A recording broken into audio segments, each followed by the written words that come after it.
What's up, everybody? I'm back now after a break for Passover, and the Torah portion this week is the double portion known as Tazria Metsora. The general topic of these portions is the problem of tzara'at, a condition that is commonly translated as leprosy, but more probably refers to either a fungal infection of the skin or some kind of mold that affects clothing and buildings. An individual back in those days was required to report any building that may have been affected by this mold to a kohen, a priest. In chapter 14, verse 35, the Torah tells us what the person was supposed to say to the kohen. He was expected to say, Kenega nira li babayit, something like a plague has appeared on my house.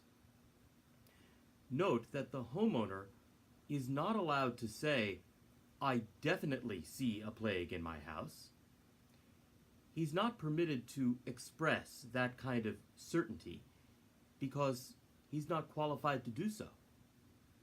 Only a trained kohen had a license to diagnose this kind of impurity.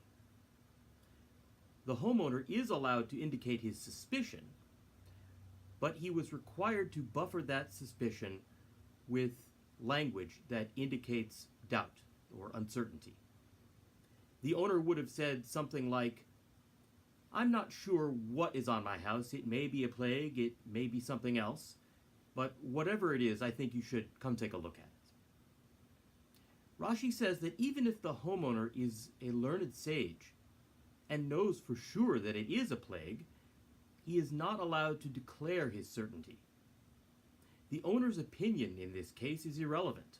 Only the kohen's decision matters. So we must not act as though we are certain about things that we have no right and no training to be certain about. Having said that, it is also important to note that the opposite is true. We are not allowed to express doubt about things that are absolutely certain.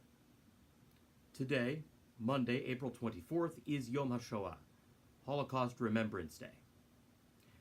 We are still fighting against those who dare to say that the Holocaust either didn't happen, or that it wasn't as bad as we think it was, or that the Jews were treated no differently than other prisoners. We know with absolute metaphysical certainty that the Holocaust did happen, just as we know that 2 plus 2 is 4.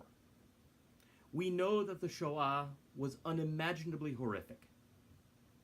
And we also know that educated, sane Europeans calmly worked together to exterminate millions of Jews, a fate that was never planned for the others, the political prisoners. The lesson from this week's Torah portion is that we must be humble and uncertain when we are not sure about our facts. But when our facts are absolutely true and beyond reproach, we must shout them loudly and constantly, lest the truth be devoured by doubt and the poison of people's so-called free opinions. As Senator Daniel Patrick Moynihan once said, you have a right to your own opinion. You do not have a right to your own facts. And that's all for now. I'm Rabbi Eli Garfinkel. Check back soon for another episode of Gimme Some Torah.